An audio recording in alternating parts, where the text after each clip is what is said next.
Good day everyone! I'm Zamira Job Capricho and today I'll be presenting my report on Clifford Geertz. In this video, kikilalanin natin kung sino ba siya at kung saan siya kilala. Sino nga ba si Clifford Geertz? Si Clifford Geertz ay isang American cultural anthropologist who is best known for his ideas about culture.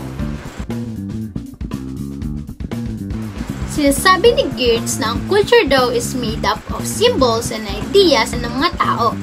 Another thing is ginagamit din nila yun as a guide kung paano sila mabubuhay. He believed na dapat daw pag-aralan kung ano ang mga difference between culture. Since yung culture para sa kanya is nakakonect sa human abilities with real behaviors. So for example, pag mag-greet sa isa't isa, yung mga taga-West is makipag-shake ng hand, pero yung mga taga-Asia is magbabaw.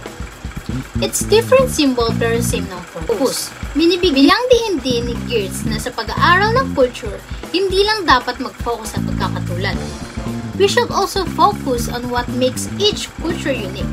Ang bawat tao or grupo ay may iba't ibang paniniwala.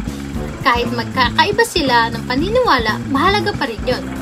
So in short, pinakita ni Geertz na ang culture daw is made of symbols.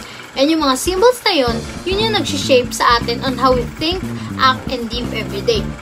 That is why his work remains very important today, not just in anthropology, but also in fields like sociology, political science, and even communication studies.